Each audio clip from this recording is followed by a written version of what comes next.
Welcome to another episode of the Dadger. On this episode, I'm super pumped.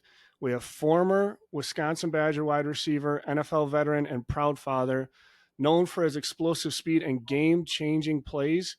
He made his mark in Madison before taking his talents to the pros, the one, the only David Gilreath. Thanks for coming on, David. Appreciate you reaching out, Adam. This is it's a pleasure. Any fellow Badger, and obviously I don't get a chance to have interviews about being a dad these days, but That's you know, right. it's not in the it's, it's built in the job description. There's that's no right. Underrated job. yeah they Or don't underappreciated, should say. yeah the trophies that come with being a dad. That's You need to right. do it. Like, good dad, just you need to take care of your business. So we'll start with your upbringing. So you're born in Florida, moved to Minnesota around 3. Um, if the website was accurate, you have 6 siblings. So can you tell me a little bit about what your upbringing was like and how close your family was with it being that big? Yeah. I mean, Florida. I was born there. It says it on my passport, but I don't remember any of it. Right, Minnesota's my home. That's where I call home. A lot of my family's still in Florida, but yeah, I grew up around a lot of siblings. Right, I have an older half sister, five. So I guess the story would be my dad had a daughter before he met my mom. So I have an older half sister. My mom and dad got married and had 5 of us, and then my dad had a daughter with the next with now his current wife. So that's a more personal story, but we were all close knit in Minneapolis. I was considered the oldest because I was the oldest in the household. My dad. Kudos to my dad, who did a great job of keeping us all close. But I considered myself the oldest and was the, I guess, example. But we're all close. We're still to this day, even to this minute, sending each other memes and whatever whatever else we can laugh about and social media stuff. And it's a great time. We got about, I would say, my mom. But told my mom the other day we have 6 degrees within the family. 2 from me, 2 from my sister, 1 from my brother and my sister. I'm like, Mom, you have 6 honorary degrees, right? So we're it's really cool. And upbringing was just foundation on learning how to speak well, learning how to write well, and after that you can you being a good person and you can figure out the rest from there. I think they gave us a great foundation, something that I try to instill in my daughter. Right, my parents weren't perfect, but I think that they gave me some skills and necessary tools that I can learn from, good and bad. Right, so I take that. So growing up being the oldest in the house, did you ever feel any pressure to set the bar, so to speak, or a high standard for the rest of your siblings? I didn't feel the pressure of it. I don't think I thought about it too much until I got older, right? I think it was just I was the oldest. I just started, I took classes. I showed up on time. I worked my butt off, and I didn't realize that my family members, siblings, were watching until I got older, right? And Sure.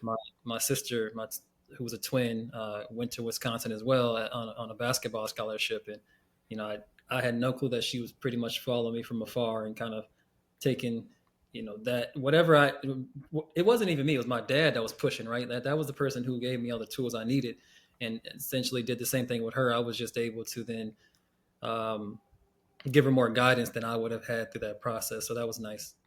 And that's Suzanne, right? Yep, Suzanne. Suzanne. Yep. Yeah. So were all your siblings pretty athletic? Obviously, we know both you and her were, but and did it make your household like super competitive? Not so much. I don't. I think I was the least athletic out of all of us. I think there's my brother Devonte, who was a dancer at the University of Minnesota. So is Suzanne's twin sister Suzette was also a dancer. Okay. They both at Minnesota. They both majored in performing arts, and that's where I say there's the degrees that my mom had, but Sure. they both got their degree at the University of Minnesota. So I'm still a gopher, and I still got my gopher gear around. The house. You know, it's they've shown a lot of love to my family, but I think I was the least athletic. I think it was my brothers and sisters. They just we were competitive in the sense of just going out and playing kickball and Yeah. any type of a ball we figure out something, right. But so yeah, I mean, we had an athletic family, but again, parents did a great job of instilling the foundation of education, right. So it's a good time. You talking you did guest spot in Believe in Badgers about playing football in the street in the winter with your friends growing up. Do you think that camaraderie is what really initially drew you into football, or was it a different aspect that really grabbed your attention from the get-go? That's a great question. I think whatever season it was, that's the sport I played, right? If it was the fall, I played football. It was basketball in the winter, baseball in the spring. I didn't really run track. I ran track 1 year in high school, and that's because I got convinced to come on out. But it was it was much whatever sport whatever sport was in the season, that's what we played. Yeah. And as I got older, I felt like I wouldn't say better at football. My dad would say I was a better baseball player. He thinks I could have went to the majors. I believe him, but I didn't have any passion for baseball. I played it because he wanted me to, and so I think I don't know where it stemmed from. There with the streets, right? That's when ball was the funnest. Like that's Yeah. the time that we had. Just we still clown with my boys today that he ran into a parked car when we were playing football, right? Just in the street, and we couldn't wait for it to snow, right? Because it was just softer, right? You could just play tackle football with no regards to your body at that point. We just right. and play in the streets. We used to use different parks around the neighborhood, and we used to name them, right? So there was this park called Field Park, and we played on the baseball field. So you can imagine in the summer, in the wintertime, it was super hard. So we call it the frozen tundra. We always we knew we were going to Field Park to play at the frozen tundra, or we played at we played Yankee Stadium was over here because they had really good, really nice cut lawn. We play at Yankee Stadium. We play at Frozen Tundra. So we had little names for the Just field. do a rotation every week. We couldn't. You couldn't catch on to our patterns, or we couldn't play that week. Right. So you say in that podcast as well, your mom initially fibbed a little bit to you for your age to get you into your first organized football. And then kids started growing, and you stayed about the same size, but you just got faster, is what you said. Maybe not, since it was like, still at a pretty young age, 10, 11 years old. But do you think that laid the foundation for your elusiveness and the skill of really finding a seam and hitting it hard? Yeah, that's another great question. I believe, yeah. I think it helped with injuries as I got older, right? I think I learned how to move my body, right, and how to fall, how to tumble. I talk about that with my 4-year-old these days. I'm like, let her fall. She'll learn how to protect herself and tumble a bit. I didn't learn how to position myself in what ways. Elusiveness is probably the word, right? But it was different. There was an art to how to bend your body a bit, how to avoid hits. I joke around with people all the time. I didn't really get hit playing, too much. You get hit, but I got tackled a lot. You're avoiding different contact. I didn't get blown up a lot. The reason I think I was able to play at my size, right? And that was a good time. So I think I learned how to play the game the right way. You would say the right way. My dad taught me, don't lead with your head, lead with your shoulder, right? Yep. And different things like that. And so yeah, I think it really helped me with elusiveness. That's probably the best word, but it was an art to fall in, how to go down, using the sideline when you needed to, getting down, right? The toughness of that part of the game really changed as I got a little bit older. But it was go across the middle, take a hit and catch the ball and all that stuff, right? But as I got older, it was catch the ball, get as many yards as you can, and get down. And even things like that about going across the middle. My technique changed as I got older. If I was, say, running a dig route, I would run with my shoulders squared to the quarterback. So if I got hit, I would get hit in the shoulder versus in the chest. If I'm running with my shoulders parallel with the sideline, you get hit right in the chest and the mouth. So those are little things that I kind of want to get back around the game and teach a bit. I haven't been around the game in that aspect, but I think I was good at that part, just the technique. The only thing I can think of is one time where I don't think you really had the option. I think it was your first touchdown catch against Michigan, where two guys just came in and I don't know how you held on to that ball. Yeah. I remember that, and that was one of those that wasn't even on me. It was the grace right. God. It's funny because I think it was I forget the guy behind me. Was it Trent Brown? Maybe Trent. The cornerback. He actually pulled me. And the guy missed me. He actually didn't hit me because the guy actually pulled me, and it looks like it. And I'm like, I remember that play like it was yesterday because I didn't really get hit. They think it might have looked like it. It looks like it from that camera angle, yeah. The guy more than he just bent me back. He might have got a piece of me, but he didn't really hit me. And it wasn't on me. It wasn't any elusiveness. It was just bent me enough to where the guy was trying to hit me. And again, that was the universe. That was God. It was, it was, yeah, it wasn't Yeah. me. So back to when you first started playing, you talk about being a returner early at an early age as well, and looking up to some NFL players. Predominantly in the '90s, it was the Cowboys players, right? Did you ever Yeah. look up to Dion as a kid? Yeah, all those guys. Emmett, Dion, Michael Irvin was my favorite player at that time. Yeah, I'm thinking the guys that I really, yeah, Dion. As I got a bit older, it was that era of like Ted Ginn and Devin Hester, Yeah. right? Yep. Okay, so that's where I was going with it. I Mhm. was, staying in the same vein. I think Devin was in college when you were in high school. Mhm. But you guys had a very similar skill set. I think he was tearing it up in college while you were going through high school. Obviously, was he ever someone you watched and maybe tried to model some of your own game after him? Oh yeah, yeah. There was this article or a magazine cover. I can't remember what it was. It was called Transformers, and it was these four players. And I haven't spoken about this in years. I think I've never actually spoken about this, but it was like these four players: Reggie Bush, Ted Mm-hmm. Ginn, Devin Hester, and Devin. I think Devin Breston. Remember, he played for Michigan. Yep. Something Breston, and I'm blanking on his first names. It might be Devin. He played in the league for some years with the Cardinals, and but he was in that Chad Henning, Mike Hart era, Mario Yep. Manningham, Lamar Woodley. But yeah, there was four players that were very versatile. They were called transformers, right? You could catch the ball, you could run the ball, kick return, punt return. So I prided myself on that and being versatile. And I think I did a pretty good job of that at Wisconsin. But they laid the foundation for that, right? It was guys that just did more than one thing very well, and I think that led to me being able to get a shot in the league where I was pretty versatile. I could return kicks and punts, and I would encourage guys that are on the fringe that should be able to do that. You got to be pretty versatile, and I try to lead with that in a lot of different ways in life. Right, just being versatile, being Swiss Army knife, people call it. Just it makes you more valuable Yeah. in a company. It could be at home, right? You need to know how to cook, change diapers, go pick up your daughter. That's, speaking of the dad thing, right? It's you got to be versatile. It makes you more valuable. So In the Life After Sports podcast, uh, you and I mean we talked a little bit about it here too, right? Your dad was actually pushing you to pursue baseball, which is interesting because he was a basketball player for Cal State Fullerton. yeah, yeah. Why do you think he pushed so hard for baseball collegiately instead of basketball? Um, I don't. I think he talks about it. Well, just the money that was available, the money that was, Yeah. you can make a lot more money for a lot longer in baseball. He was right. He was right then. He's right now. I think I made the right decision, especially with my family. I tell my wife all the time, if I'd played baseball, I wouldn't have met you, right? I don't think that would have happened. But no, it's it's he talks about the money, the longevity.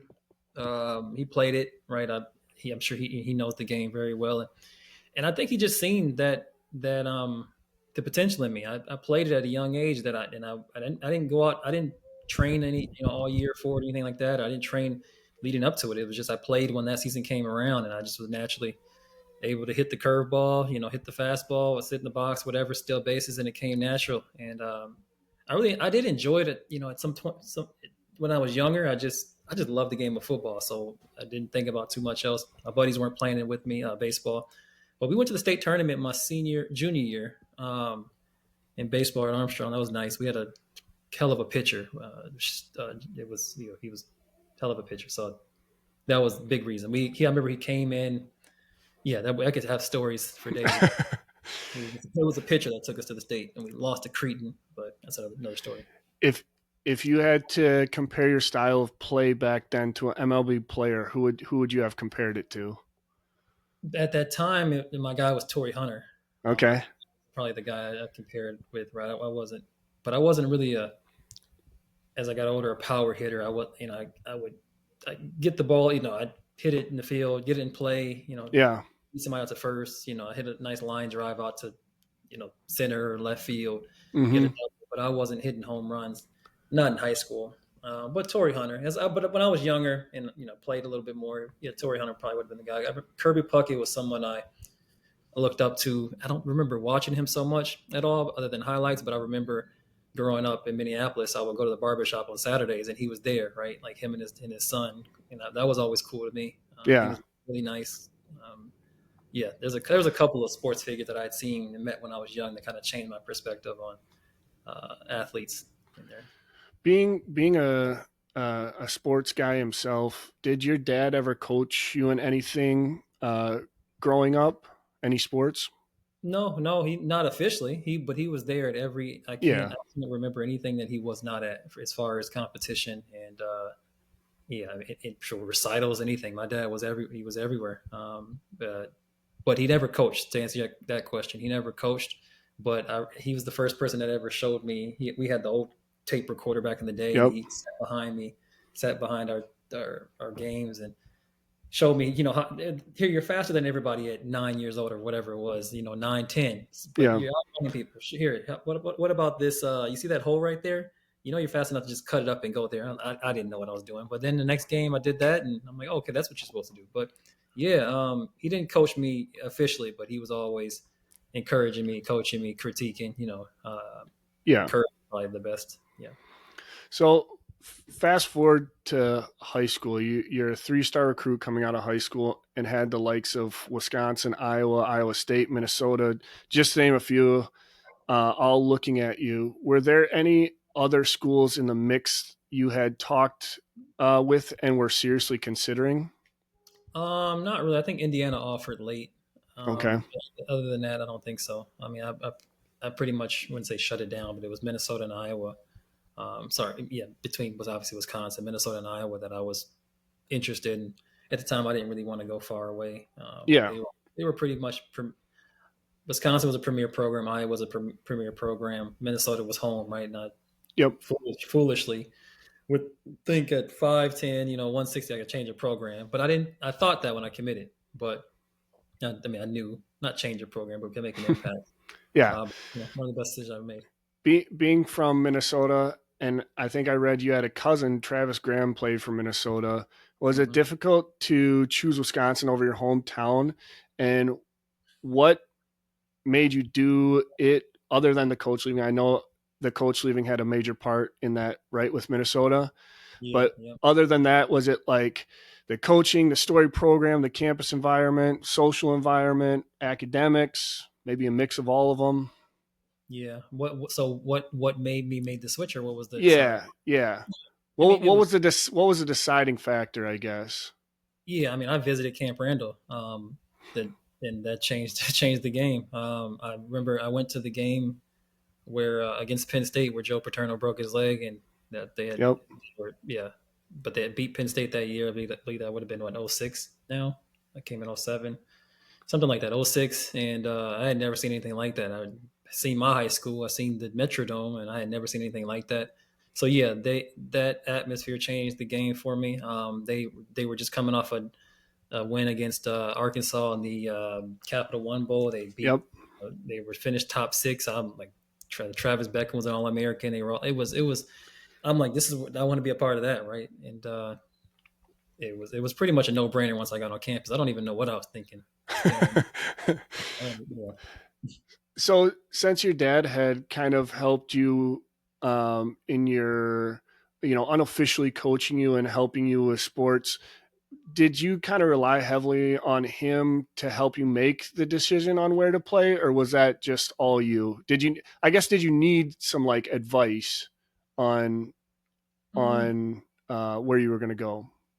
It's funny because now that you say that, I don't remember the process as much. Like the day to day, or like even those couple of months of like deciding. I remember Minnesota offering and coming back and telling my dad like, "Hey, they offered me." He's like, "That's great, okay." And I committed on my own. I think I got not pressure, but I was like, "Yeah, I'll commit." Those type of things. That's what they're supposed to. I don't remember my dad giving much advice as far as, or at least giving. He might have encouraged or given me tidbits, but I remember one thing he said to me was, Minnesota, like if you wanted to stay home and you want, when you want to be around your friends and family, he's like, hey, Duber, which is my nickname. He's like, your friends and family will be here doing the same exact thing they were doing when you left, right? So don't worry about missing anything or being around your family. You go to Wisconsin, I'll be there. We'll watch you on TV. I remember him saying things like that. So that probably gave me more assurance and confidence to make that decision. But there was no pressure to go anywhere. But it pretty much, I think, for both of us, it was a no brainer to go to Wisconsin.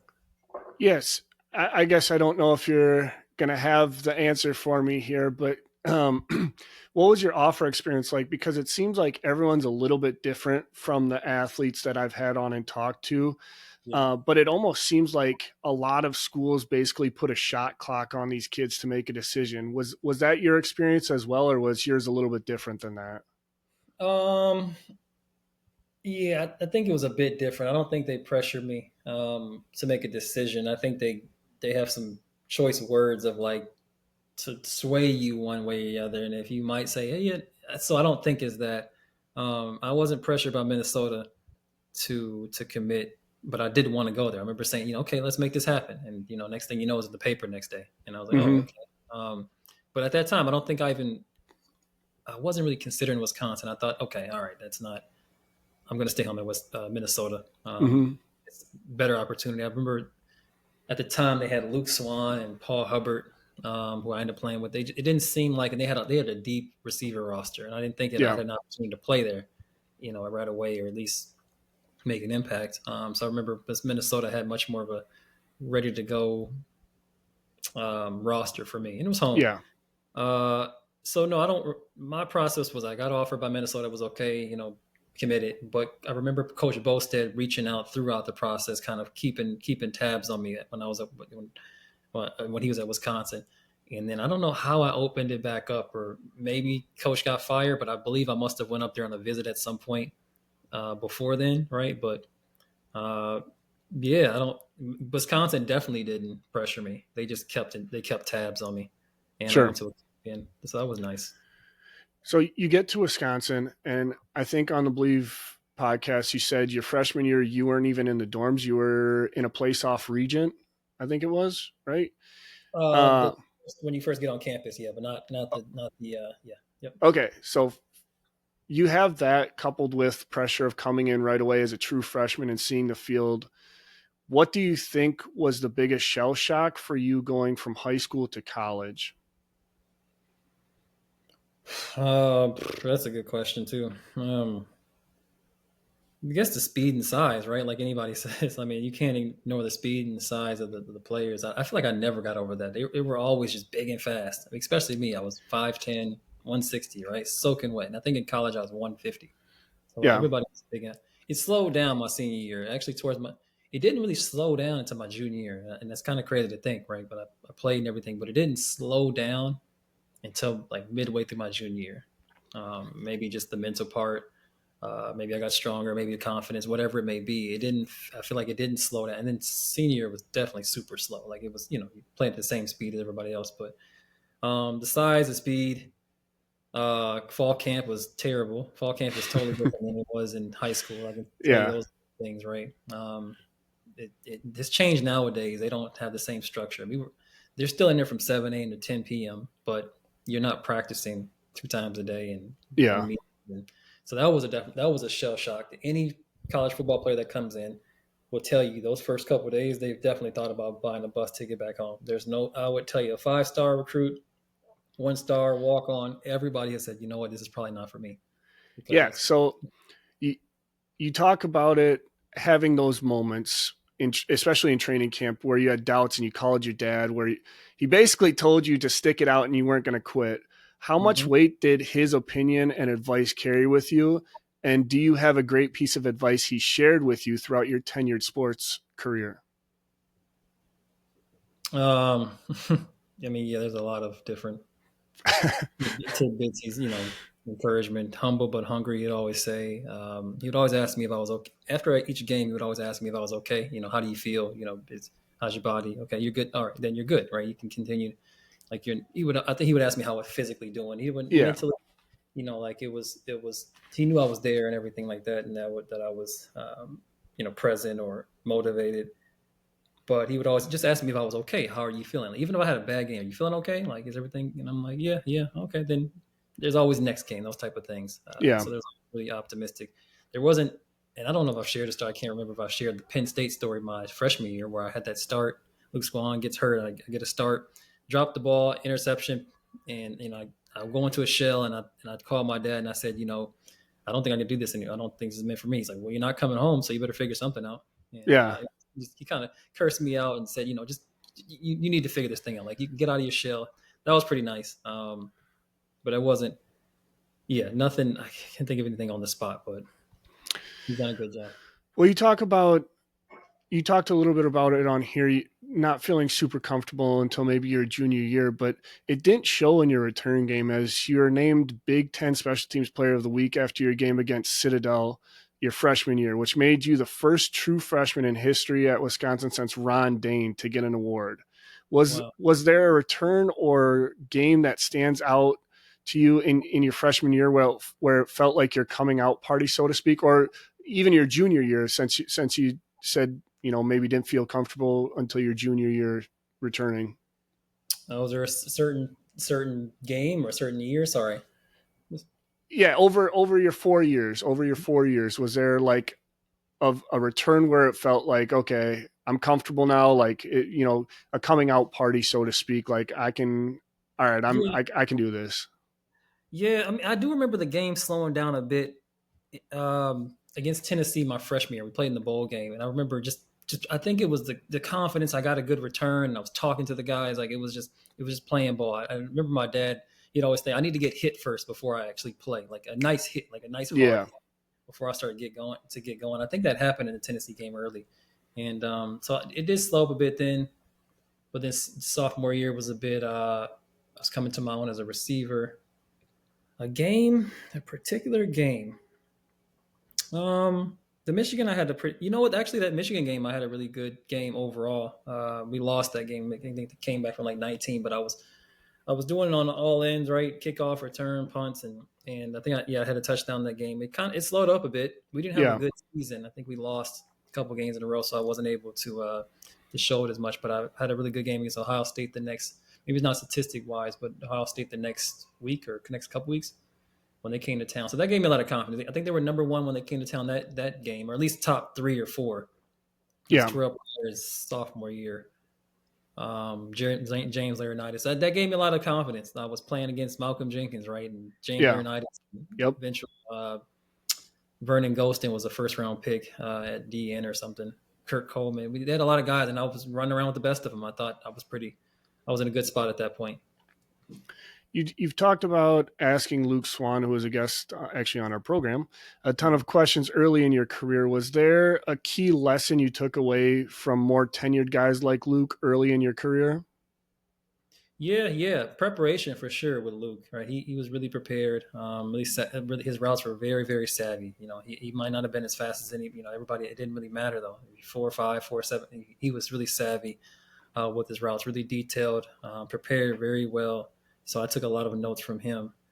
Um, who else would have been guys that at that time we had? I mean, it was Paul Hubbard was really motivating. He was hungry. But Luke Swan, I learned a lot from at that time. A lot of the other guys, we all grew up together, right? Like Nick Toon and Yep. guys again. And so, Yep. other than that, those were the older guys we had. After a season like your freshman campaign in the return game, were you hoping to work your way into the offense more, with knowing that, or with, I guess, with knowing that Wisconsin is a very run heavy team? Was it like, okay, I'm going to get stats where I can, or am I going to, my main stats are going to be in the return game? I guess, what was your mentality going from freshman to sophomore year and trying to kind of work your way in, as well as get those receptions? Yeah, I mean, I had a really good opportunity to be a good receiver my sophomore year. I don't think I did that well of a job. We had in the quarterback play was a bit up and down. I think we went through 3 quarterbacks until we found Scott Tolzien. Scott Yep. Tolzien was the third string quarterback my sophomore year, and we had I think it was Dustin Shear and Allen Everidge, right? Like, but it was just the quarterback play was a little bit up and down. Maybe it was the system, figuring it out. But it was, and there was young receivers like me, right, just coming into their own as a playmaker. But yeah, I thought I would have a pretty good sophomore season, and I think I ended up being second team All Big Ten my as a receiver my sophomore year because I had some pretty big plays, but I didn't have the year that I would hope, and obviously going to Wisconsin, there's going to be you're going to run the ball, and then I think my senior year we had 3,000-yard rushers, so you fit in, you make a play whenever you can touch the ball. So I had an opportunity to make plays more, a few different ways, so that was nice. Yeah, that sophomore year, your yards per catch were like 14 yards per catch or something like that. I think I saw it was a big number. Maybe I had like 2 catches though. Yeah, 2 catches. Yeah,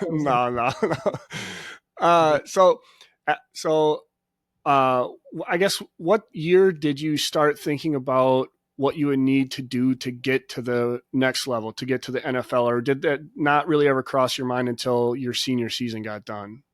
It probably didn't even cross my mind till senior season. I think obviously you always dream about getting to the NFL and you think about it, but I don't even know if it actually thought I could get once I started playing and different things. Could I get to that level? But then you see guys that your peers that you played against or with or against, yeah, more than that are playing or succeeding at the highest level, and you start thinking about it.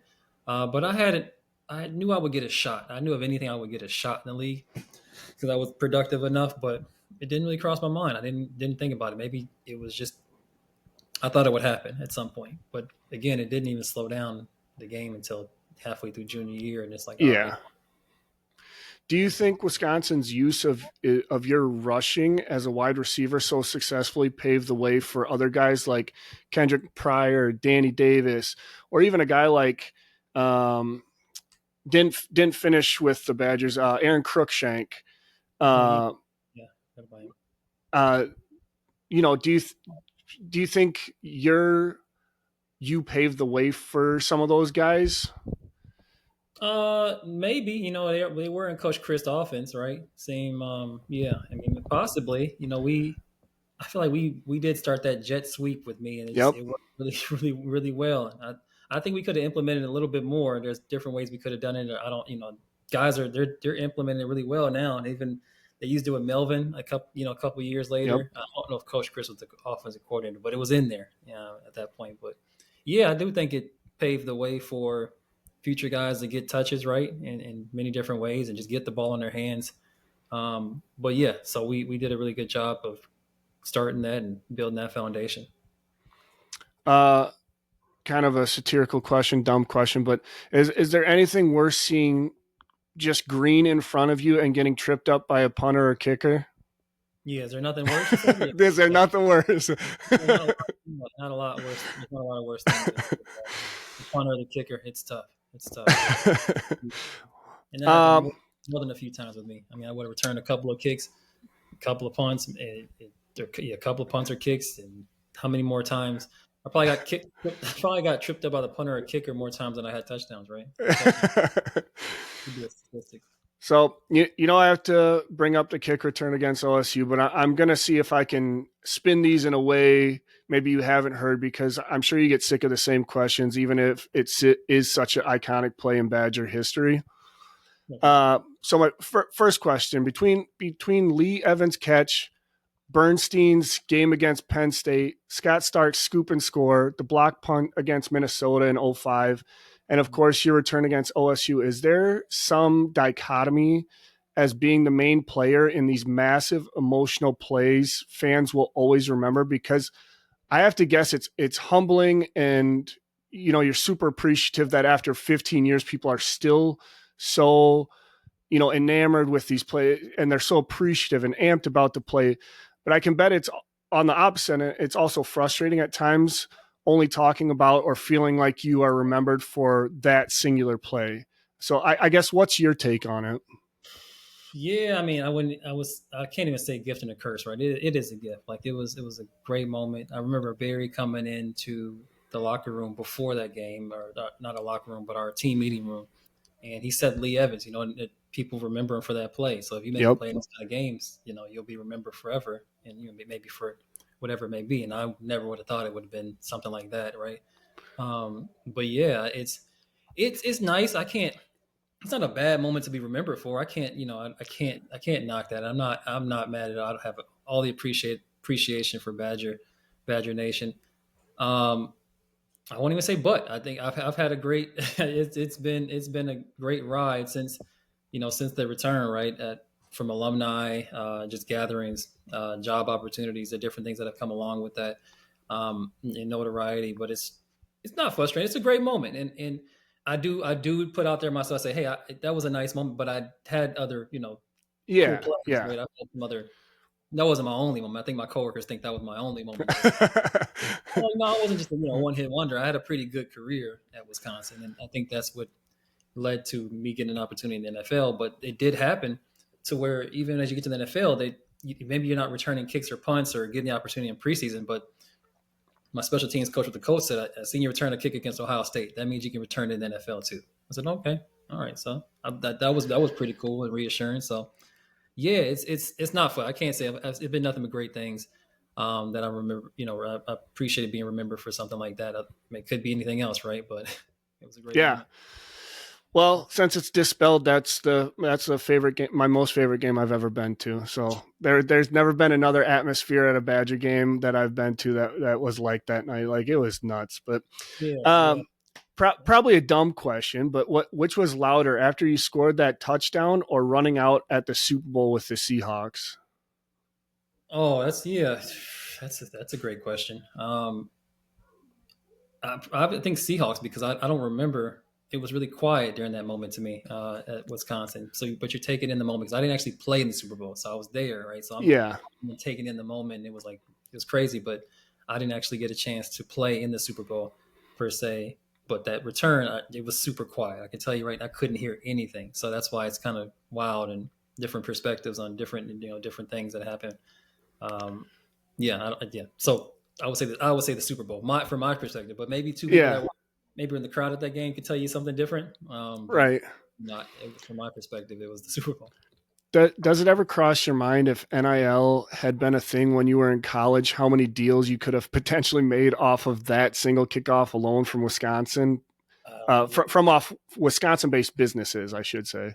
right. Yeah, I don't know. It's not too late, is it? It's not too late. Just a what if, Yeah, I know. It's funny because I was with Coach B a couple weeks ago. We were just having a conversation about the money that the guys are getting nowadays, and it was like David, you would have been a 500K player by your senior year, and I appreciate that from him. Like to be Yeah, valued at that much, he just he's seeing valuations nowadays every day. right, Players that come in, so that was pretty nice. But I'm like, geez, I can't get any of that money back. I'm not gonna. right, right.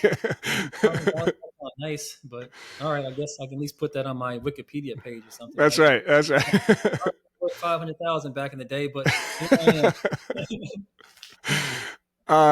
In your on your Instagram, you have a picture with your daughter, showing her a picture that they have of you. I think I assume it was at Camp Randall during that game. How Yeah, cool of a moment was that? And are you excited to be able to share these stories and massive moments in your career once she gets a little bit older and can fully understand the weight they hold? yeah, I am. I'm excited to show her. Sometimes it, I wouldn't say I don't. The right word isn't frustrated or mad about it, but I wish she would have seen me play. Right, like Yeah, I've been there in those moments. But she was. I think she was in spirit, right? I think she was somebody's been watching over for me for a long time, and I think she was one of those people. But we can get to that later. I believe that I hope that my friends or family are able to share some of the stories with her because I can't say I'm not the person that's going to say, hey, your dad was a pretty good player back in the day. All right, whatever, dad, shut up. right, right. I wish Then you gotta put in the DVD, the old mixtape. I know. Like, I want to be that old dad or old grandpa. Back in my day, right. 10 was just 10. Yeah, so I do. I wish she could see, but I'm hoping to build a life, right? Like that she can see that the things that I was able to do after that. What's like, oh, why do we have and just a nice apartment or whatever? Why are we traveling or different things like that? Well, football set me up, right? It wasn't the end all be all, but I was a pretty good player. It got me in the doors, education and then different, so hopefully she sees it or feels it. And then I exercise pretty regularly. So I want her to know that and see that, that example of Yeah. things come along into discipline and that she has an idea that, okay, maybe I don't even tell her. It's just like she has an idea that, okay, Right. dad, somebody. I walk around Yep. my head held high and I walk around the, or, something like that. I'm trying to figure it out without just saying, hey, your dad was I played ball back in the day, and Brother, you're preaching to the choir. I'm still trying to figure out being a dad. that ongoing, trial and error. I just as long as she's waking up every day, I'm good. I'm Yeah. like, she Yep. breathing? All right, we're good. All right, Yeah. I can figure the So rest. post college, you talk about the journey of kind of the in between your college playing career and your pro day. So you said you would go to classes in Madison, then drive down to Pewaukee to train. Physically, with the driving and training, that had to be exhausting, but mentally, it had to have been way more exhausting between school and trying to constantly push yourself in workouts. But then on top of that, also worrying about getting a spot on a squad. How are you able to stay mentally focused between both school and following your dreams of making it in the NFL? Yeah, it's a great question. But I do believe Wisconsin prepared me for that, right? Like you're on a daily basis training, academic, it's regimented, it's tough, right? You're just trying to balance everything, and it's just prioritizing your time, right? It's prepared me for life now, right? Like as a Yep. father, as a businessman, as a husband, as a brother, like it's a lot, right? It's a lot of responsibilities, but um, you try your best to manage your time and prepare. I think preparation is always a huge.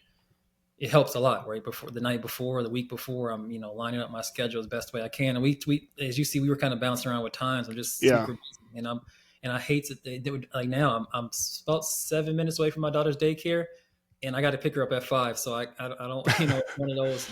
The shot clock's on. I think that this is her last time in daycare for the next couple of weeks, so I may be able to spare a minute or two, so I should be okay. But yeah, it's just prioritizing time management, right? And at the end of the day, it's like, okay, if it was easy, everybody would be doing it, right? So it's Yeah. like it's just do what you have to do. You don't complain, and it's but at that time it was manual labor, so now I can't say that anymore. Or like today, I'm like I always go to work and I'm like, well, I got to drive across the bridge, and I'm like, but I'm not doing like hard labor, so how can I complain? So it's like it's Yeah. not running across the middle anymore. So at that time, I kind of was, so just had to do it. You so you get a chance as an undrafted free agent with the Colts, and then later cut and re-signed to the practice squad. Being Oh, on that the happened. practice, That happened over and over again. So you yeah. might. So mentally, what was that like? How did you stay, mentally focused and you know putting your best product out there every single day with having bounced back and forth like that? Yeah, I think at the beginning I was, very optimistic and I was very excited. And I'm out there, I'm trying to make a roster. But after I finally had played, and I played a couple games, and I got it was on Monday Night Football, Sunday Night Football. I think that's part of the one of the factors that you get drained from that, and you start to think about what else you want to do. So it is hard to get up every day and not understand where you'll be the next day, even if you're performing or not. I had a point where in Pittsburgh I was playing very well. They put Antonio Brown gets hurt. They put me in. I played. I was pretty solid at least, and he comes back, which I didn't play. I didn't think at that time I was anywhere near Antonio Brown, so they bring him back. They put me on the practice squad, but then Tampa Bay Buccaneers picked me up. Right, like it was such like a uncertain, anxious type of process, and I think that's where you start to get drained and maybe think about different things. And so it's hard to answer your question. It's hard to get going, to be motivated every day to do that. And I wanted something more stable, and I didn't know what that was at the time. But I knew that I wanted to do something else, and it was a slow process to get out the game, but I ended up getting out the game on my Yeah. own, I believe. And I mean, I talked to Alex Erickson a little bit about it too, just the chaotic nature of constantly like trying out Hmm. and having to fly out and try out, for him, he's telling this story about, he flew down to Miami for a 30-minute workout, and then they're like, okay, yep, we'll call you if we need you or something. It's like, It's absurd. And I have stories I haven't shared. Like I got cut from Pittsburgh, and that was in 2013, and I actually moved to LA. I thought kind of my career was. I was like, all right, that's it. I'm good. I want to move to LA. Actually, and before I was already thinking that, but I moved to LA. Was there for maybe a month, and the Houston Texans called me, and I wasn't really training like that. Like I was training, but I was starting to try to figure out what that next move was. And then I go down there and I actually tore my hamstring in the workout. Never got a call from anybody else. Sent on my way. But fortunately, I was still 26 or maybe 25 because at the time I was still under my dad's health insurance. So I was able to go get the personal training or physical therapy done and all that stuff done. And that was nice. And then I ended up getting a call from Seattle like 8 months later. And that's when I was living in LA. So those are stories I never told, but I was done with that process. I couldn't dictate the life I wanted, to make. I couldn't even make decisions apartment wise and where I wanted to live. But fortunately, I was able to do that, somewhat, and had control. And that's when I walked away. But for those of you watching on YouTube, this is the power of editing in true Dadger fashion.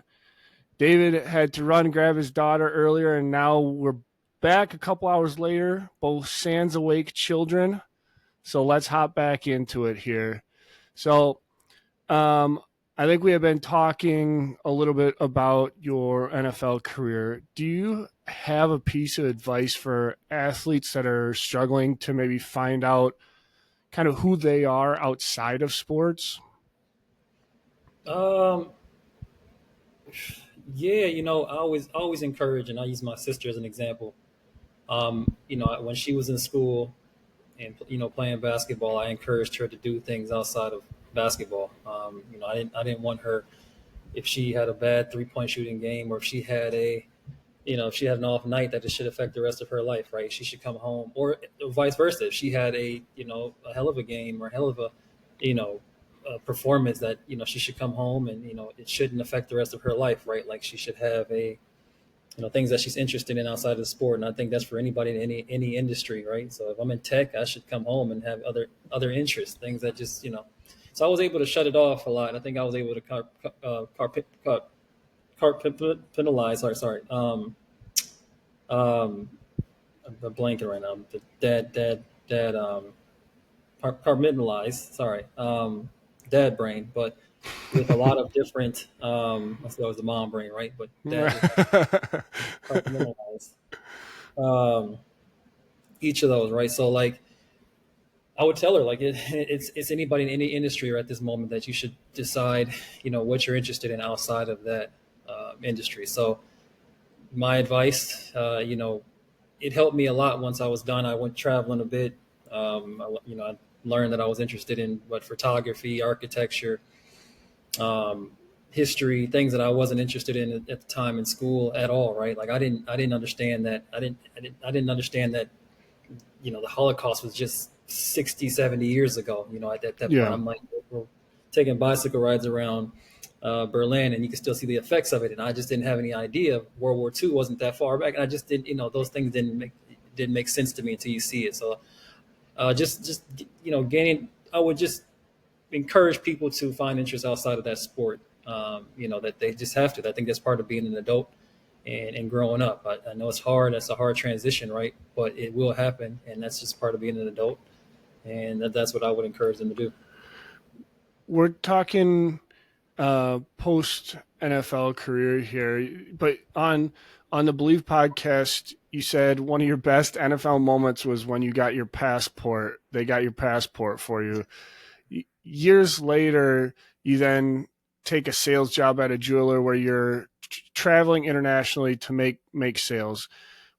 Was that more appealing to you? The job, was that job more appealing to you for the fast-paced nature and competitive nature of it, with the sales aspect, or was it the ability to travel to these crazy places that you might not have the opportunity to otherwise?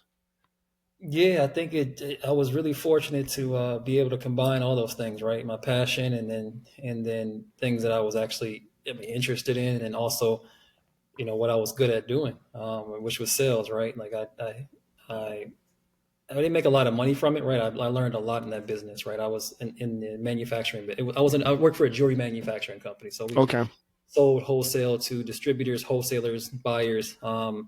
It's a great time, but I didn't make a lot of money from it. So it was more of a passion thing. But at the end of the day, it was just that first step outside of playing ball, right? Trying to find out what I was again interested in, what Yep. I was good at, what I could do moving forward. But yeah, it I was able to combine both those things. I was able to travel. I was able to sell. I was able to learn. It was a very niche business, and I learned a lot. Right, it was from import to international distribution to import, export, lean operations. I learned everything from the manufacturing business up. So the tariffs that are happening right now, I kind of have a pretty good understanding of that, and Yeah. especially in the jewelry business, that there's a market, a gold, silver market. It helped. I just understood it pretty well. And yeah, I would. It was really good fortune. Again, I didn't make a lot of money from it, but I learned a lot, and I think it has affected me positively. Now, 10 years later? I think it was actually 9 years ago when I started it. I started in that business. So shout out to Nico Santini, the owner of TFC Jewelry. So So growing up, did your family travel a lot, or where do you think you got this travel bug post college?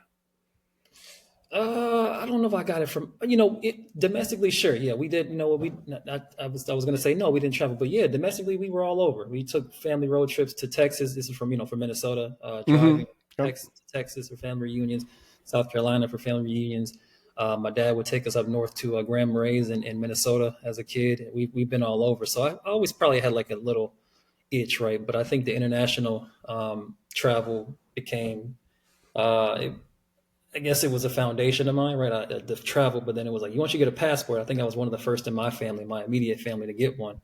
Then you start to kind of move around a bit more, and actually the rest of my family has gotten one too now. They've been all over, and that's been pretty nice. Again, my sister, she took us. She had a tournament in Vancouver, British Columbia, in Canada. So she took my dad and I and brother. We went up there, went down to Bahamas. So that was really nice for her to do that, and have that opportunity to bring us around and have us join. So that was nice as a family. But I think they opened the floodgates for me, right? At least gave me the confidence to go out there and do it on my own. But I just happened to have some money in my pocket and a passport, so it expanded the travel a bit more, and that's been nice. Where was the first place internationally that you traveled, and did it kind of open your eyes as well to, like, you know there are some crazy things once you leave the US, because, like, so I'm partially Italian, and I got the luxury of, in high school I went to Italy for the first time, and past that it's just like any chance that I get, I'm like, I would love to go overseas more, you know. Yeah, yeah, I get it. Yeah. Yeah, my first trip actually was Vancouver. So when I was playing in Okay. Seattle, I had my passport, had a free weekend. I rented a car and said I'm just going to go to Vancouver, go get a drink, and then come on back down. Or just walk around. And I seen it was nice. That was my first international trip. You would say, but my first, I would say, real international trip was Hong Kong. So went there Okay. back in 2015. Yeah, 10 years ago. Went there for the jury convention. Actually, I just went there for fun. But the mentor of mine that I worked with said, "Come to the jury convention, have a good time, learn as much as you can." But it was a blast. So went to Hong Kong, one of my favorite countries in the world. Super diverse. It's an international hub, right? It's a Yeah. business, one of the business capitals in the world. So it's more diverse than you think. I had a barber in Hong Kong. He was Nigerian, black dude. So that's Okay. kind of people like, oh, they're like, yeah, it's pretty diverse. So that was nice. But I don't know, as far as crazy things, yeah, people have free healthcare most places. I think that's pretty Right. Yeah. free education, right? That's some would say, well, that's pretty crazy, but like basic things like that. And I think U.S. is the greatest country in the world, right? But we have our flaws. Like we can't. Yeah. I would live somewhere with free healthcare or free, or just basic need things like that. Education, quality of life, right? Where you can walk to work, or you have time with your family. Siestas in Spain or Portugal, those places, right? Like they value time with your family more than some of us do here. So, and I've seen a lot when I was in Asia where, older folks are, or let's say, more value, but it's much more respect for the elderly people, right? You're not putting them in old Hmm. folks homes and, Yep. just letting them go on their own. You're, walking them down the street. You're spending time with them. I thought that was really, really nice to see. So that was some crazy things. Some people say those are those are crazy when you think of the culture here in America. Yeah. Yeah. So since leaving the jewelry world, you have since gone back to the sports kind of world, working with Timberwolves, then back to the Badgers, and now at Cal. Did you ultimately come to the decision of saying like, okay, I can't play anymore, but I still really want another outlet of sports in my life just for your passion of sports, or how did you make that jump? Yeah, yeah, it's a great question. It was just at the beginning, it was just trying to figure it out, right? How do I figure out the way to learn as much and catch up as fast as I could in the professional sense? You're 26 without job experience, so I try to figure out, okay, let's get in the business world. Jewelry's the best route, and then I figured, all right, sports is my passion, right? So how do I combine sports, like you mentioned, sports and business? It was just getting my foot in the door. So Minnesota Timberwolves was the first step. I got my foot in the door with their ticketing office, right? I had a fancy title of consumer sales executive, but I was a ticket sales rep. So it was nice. It was respectable, but I wasn't making a lot of money from it. And then I moved over to business development, and honestly, it's been the grace of God since then. I got back in with Wisconsin in development, and then Cal. My wife moved out here for her job at NBC, and I was fortunate enough to get a job here. But again, it's a passion, yeah, to be in the sports business. Obviously, with my background, but I also think as I'm getting older and getting more at least more seasoned in this world and this industry, that this is probably where I'm the most valuable, right? I can make the most money uh, in this space, combining that background I have at Yeah. the sports and then the business. It makes me a pretty dangerous asset as I walk into companies. But I'm sure if I maybe tech, I wouldn't be as if it's fintech or biotech out here in the Bay Area, whatever it may not be as Yeah. valuable. But I don't know. Who knows? I can't call it. As I mentioned, you worked at Wisconsin for a couple of years in the sports donation office, I believe it was. Mhm. Were you ever able to take your daughter to a Badger game at Camp Randall? And if so, what was that like for you being not only a fan as well as a husband and a father? Yeah, oh, that was great. That was one of some of the more rewarding times of my life. I think that picture you mentioned earlier was the that was in one of the new premium seating areas they had. That was Yeah. really nice to see, and it was amazing, right? To bring her back to that. And my wife went to UCLA, so she has no clue what real sports environments. Maybe not football, basketball. I don't know.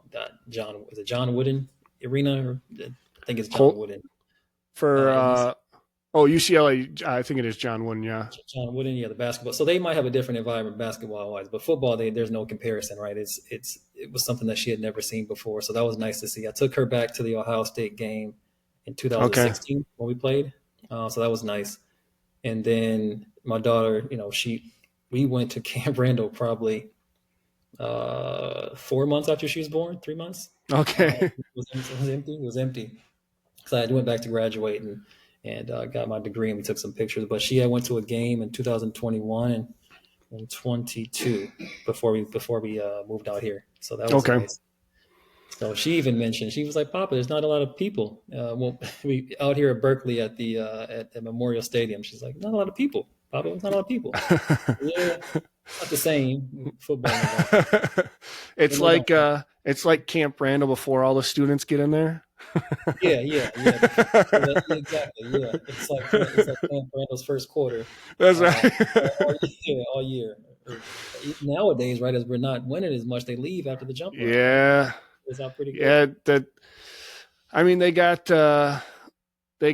opened up the beer sales to, I think, partially to try to get more students in there earlier, and then it's just the program's not there, so that students don't stay as long now. It's tough. We'll see. Yeah, we're in trouble. We're in trouble this year, at least. It's just tough unless this quarterback is it. I don't know if it's Graham or what's the guy from Maryland. Yeah, I can't think of his name. Yeah, I've if, literally just been hopefully we watching. hopefully we know his name the next couple weeks. But Right. the kid from Maryland is he looks solid. He's won some football games, right? So hopefully he can bring some excitement. We'll see what So back to I guess your transition from Wisconsin to Cali. Was it tough to leave Wisconsin again to go out to California, or did you feel like your journey at Wisconsin was fully complete? Having come back and completed a master's there, were you excited to go out to California and kind of look at this new job as a new challenge for you to tackle? it was my decision was based solely on family, right? Like my wife got a job at NBC here in the Bay Area. I thought it was an opportunity she couldn't pass up, and again, I had my career, you would say, right? I thought I could easily, easily is not the word, but I could, maneuver a little bit more than she could in this moment. But I wouldn't say fulfilled. There was a transitional moment in college football going on right now. I thought it was a time where I could take advantage of Yeah. everything. And Wisconsin was probably my place for that. But again, my wife got a job out here in NBC, and it was too hard. It was too great of an opportunity to pass up. And I talked to some people at Wisconsin, McIntosh, Chad Kimmel, and they all vouched for me. And it was just a time to move on, not move on, but at least move around. And hopefully at some point I'm able to come back to Wisconsin. But it was a tough decision leaving that institution, but I think I made the best decision for my family, and I ended up at Cal. So I almost wore my Cal shirt today. I was wearing it on before I got on the call. I'm about to take this thing off. I had to go to the closet and buy my Wisconsin gear. So, but yeah, it was again. It was solely based on family. I wouldn't have been out here in the Bay Area at Cal if not for my wife. And I left Wisconsin, took 3 months off. 3 months off. I stayed home with my daughter for 3 months while I was looking for that next job. And Cal ended up, making that offer, and it was really fortunate. I was more than anything just fortunate that there was a position open, and I was able to pretty much transition over to this position. So, since I guess we're on the topic of about parenting a little bit, you just have the one little girl, correct? Correct. Yep. Yep. And I got my master's at Indiana, by the way, MBA. Oh, okay. I thought Yeah. that was at Wisconsin. No, I finished up. If you've seen a picture recently, it was more. I got my undergrad. I finished up my undergrad Okay. back in Wisconsin, so that took some time, and that was what I always think is an interesting part of my story, where every year I left school with about 14 credits left, and Okay. then I would come back every spring to finish up a few credits, and then I moved to LA. The last five, they said you need to be in Madison for them. There's no way we can get around it. It was a psychology course and some other elective. They said, you Hmm. got to be in Madison. Well, I said, well, I'm in LA now. It's 2015. And they're like, well, I guess. And I said, okay, well, I guess I'll see you later. I'll somehow get back to Madison. Yeah. And then COVID hits and everything went online. And I called back up. I said, hey, I want to register. It's me again. Yeah. And I finished up online, and then my daughter was born, and that's when I went back and got that photo with her finishing up my undergrad, getting Okay. that MBA at Indiana. So Okay. That makes more sense then. yeah, I got you. I got you. Um. So, I mean, coming from a big family yourself, are you kind of hoping to have a big family of your own, or are you guys like one is good? We're right where we need to be with one. There's some days where I'm like, I don't know how people do it. How do they do Yeah, multiple? How do yeah, they do multiple of these little ones, right? This little one is just this 4 year old's way too much, right? And it's like I don't know how they do it, but we don't have any family out here, so it's just us three yeah. and my child. We I would love to have a big family, right? I come from a big family. Wife comes from a family of three, including her, and it'd be nice to have a sibling for my daughter, right? I think that's would be fair, and not fair, but I think she would benefit from it. So would love that, but right now I don't know how we would do it. I just don't know how we would figure that out. And Yeah. the commute, the daycare, pickup times like 5 o'clock on the dot is tough, right? I come from Berkeley most days. It can be tough. It's yeah. Yeah. And I mean, people ask me that all the time, because I'm one of five in my family.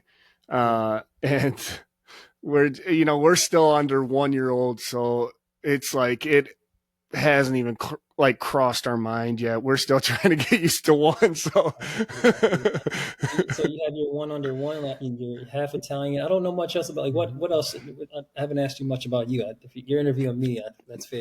But I haven't asked you much about you.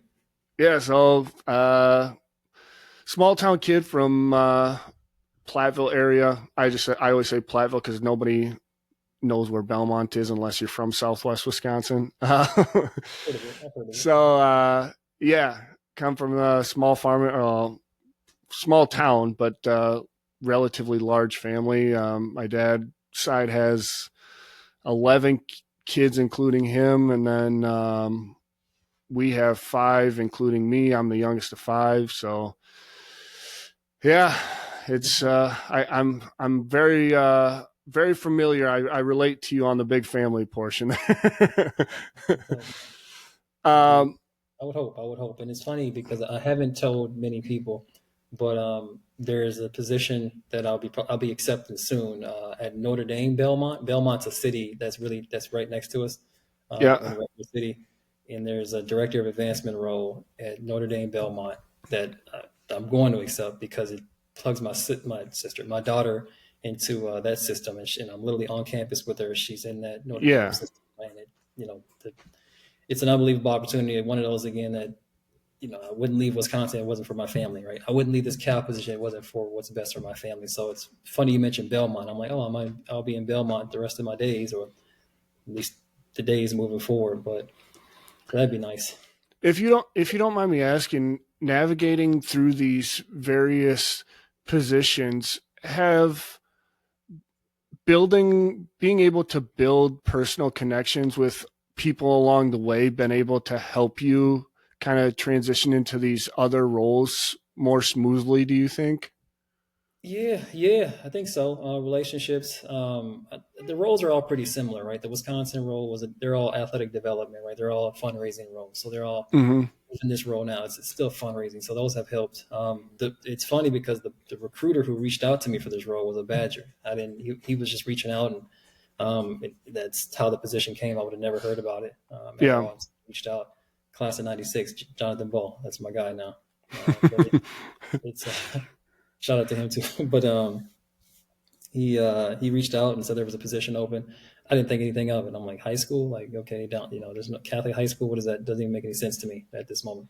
But once I realized, one, the salary, two, the job title and the proximity for my girl, like it just made sense as we navigate like this pre-K and elementary school. Like Bay Area is competitive, and I don't know anybody out here. I don't know what's a good school versus a bad school. I don't know but I know a Catholic school here in the Bay Area can't be too bad, Right. especially if I'm on campus. Right. Yeah, exactly. So Yeah. we talked a little bit about coming from big family, big families.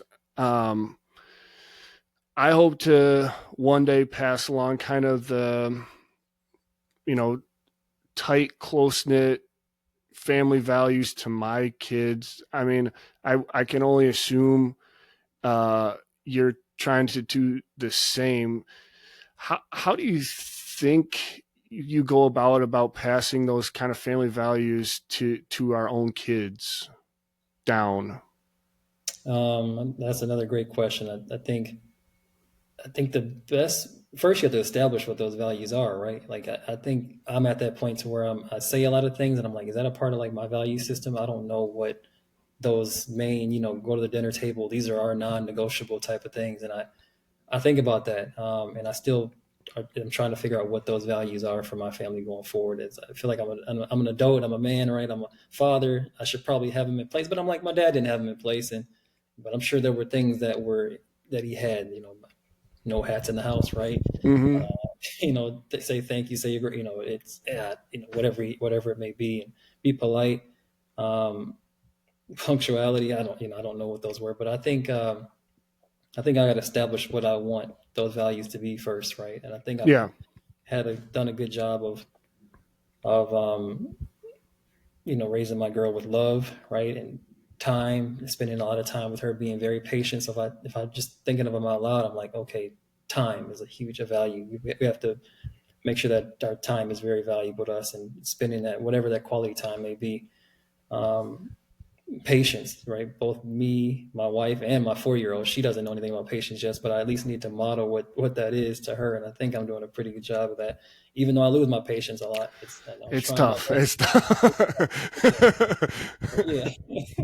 Patience, right? Because there's a lot of different ways you can model that. But as she gets older and searching for those, especially the Bay Area, right? Like instant gratification, right? And trying to, do different things and have it now, right? Everything's convenience, but practicing patience in many different ways. So patience, time, love, accountability, right? I mean, we all make mistakes.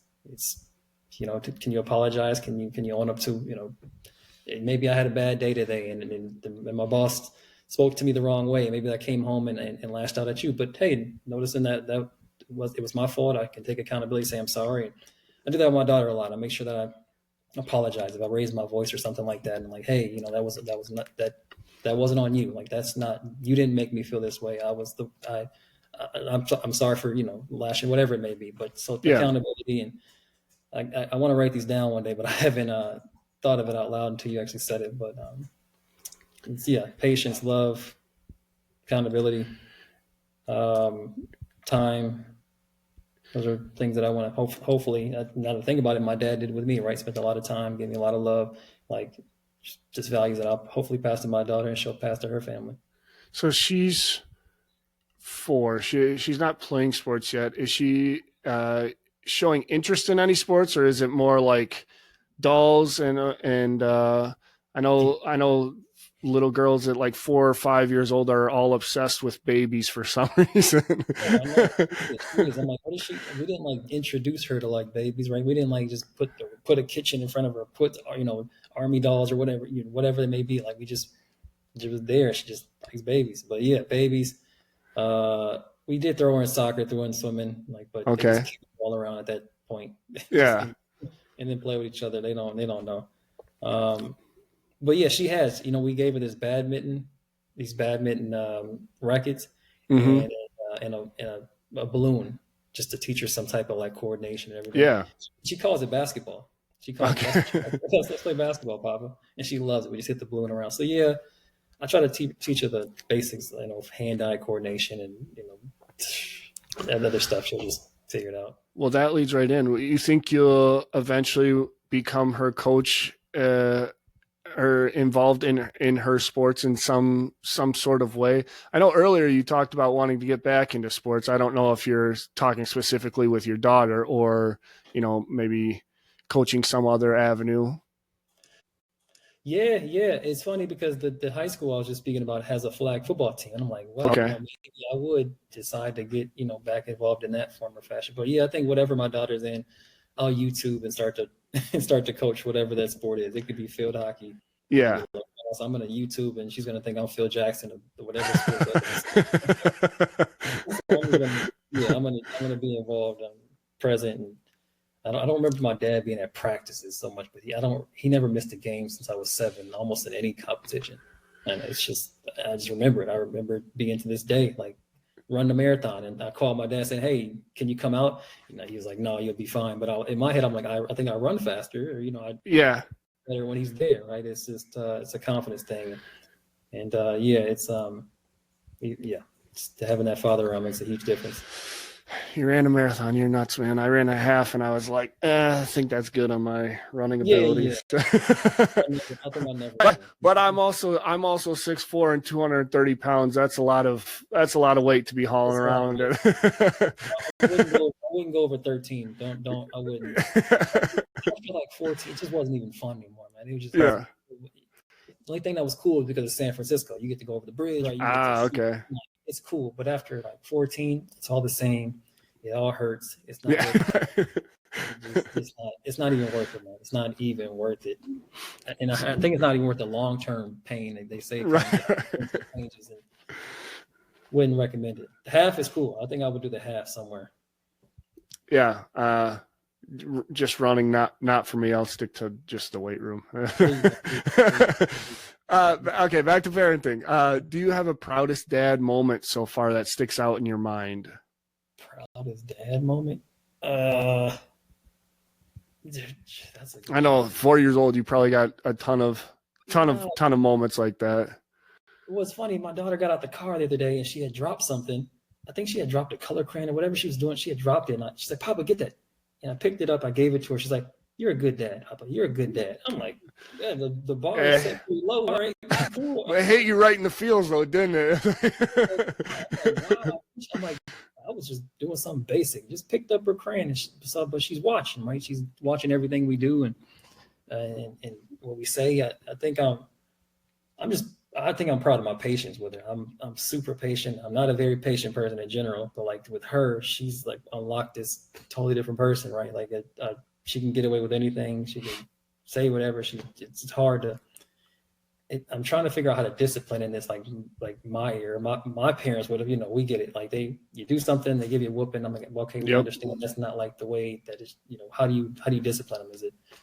I'm trying to figure that out. Like being as stern as possible, or setting, creating boundaries. I'm trying to figure that part out. But patience is what I'm probably most proud of as a dad overall. Right, I'm there at everything. Her doctor's appointments, her dentist appointments, first days of daycare. I'm there to drop her off, pick her up. So I don't know, I'm just trying to show up. I don't know if that's probably my proudest dad moment, just being as present as possible. Yeah, Geez, for sure.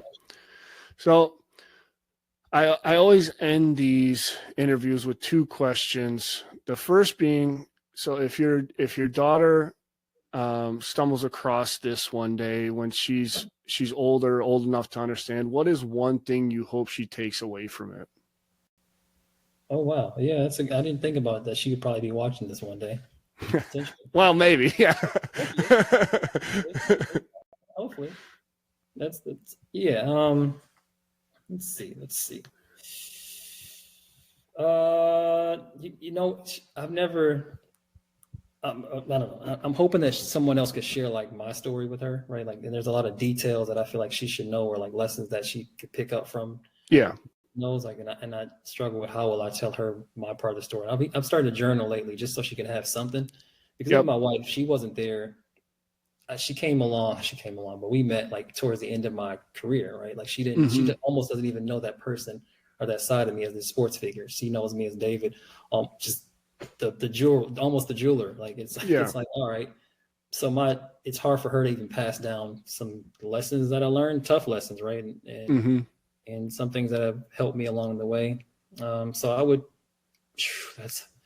that is a heavy question. Yeah. It's a great question, man. Well, how about this? If do you want to think about it and circle back? Because my other question is really not that tough, and we kind of touched on it already. And the other question is, how do you think Wisconsin's going to do this upcoming season? So I think I know your answer based on kind of what we've been talking about. Yeah, we're in trouble. We are in trouble. But just based on the schedule, right? It's just tough. Yeah. It's just a lot of things have to go our way just to win 6 games, maybe even that. So we're in trouble. I'll just say that. It all hinges on what that quarterback does. So, yeah.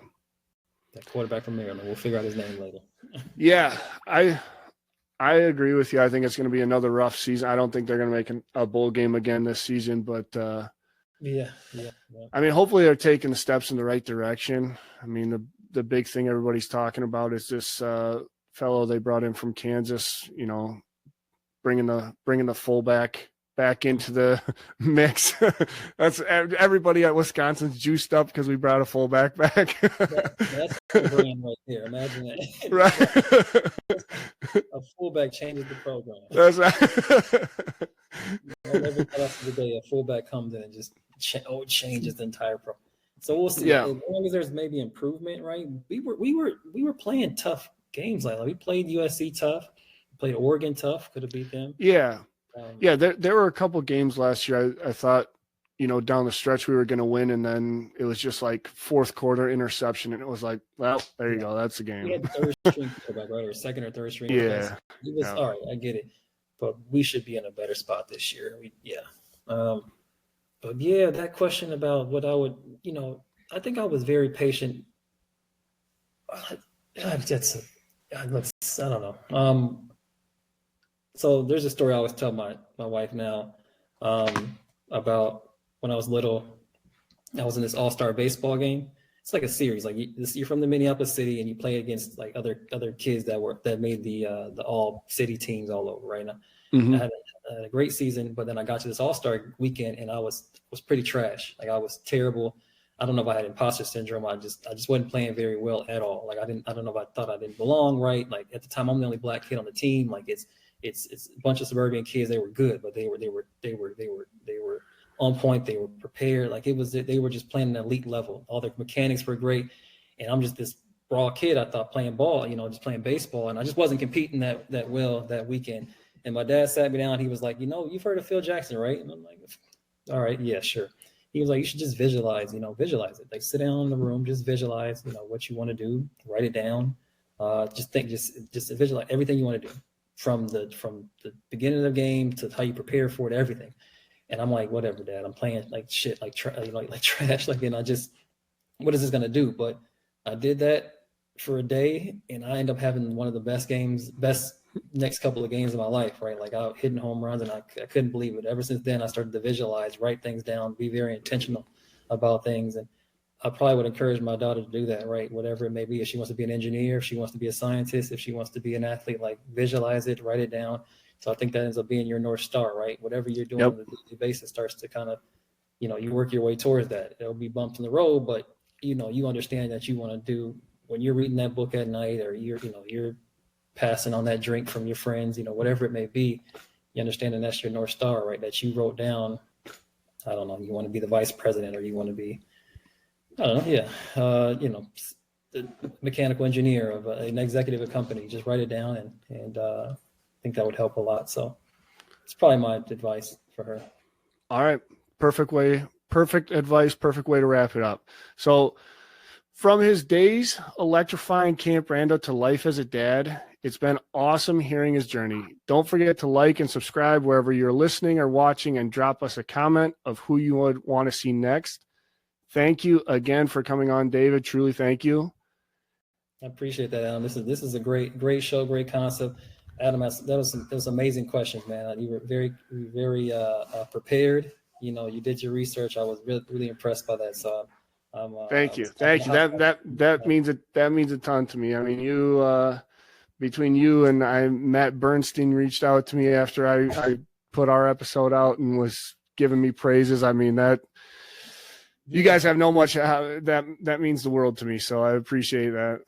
Yeah, I was surprised. You had some thoughtful, like the questions made me think, and even brought up, emotions. It brought up things that I had never really thought about as far as my dad and what he had done. And even as I left our conversation, I started thinking about what my dad had said. I thought about that baseball story. I was like, damn, he's been there, kind of guiding me that I didn't really know for a long time. And still to this day, I shared a story on Instagram the other day about when I left the league and calling my dad and scared to tell him, right, as a grown man. And I was like, I'm done. But I couldn't believe it. My dad was like, son, you whatever you want to do, you'll be great at it. And I'm just like, geez, all right. That makes whatever I'm going to do, easier. And, just makes everything easier. So the things I'm doing now as a dad and in the business world, it may be a surprise to me, but I guess it's not a surprise to him. So right. So all right, that is a wrap on another episode of the Dadger. Thanks again for coming on, David, and as always, on Wisconsin. On Wisconsin. Thanks. Appreciate it.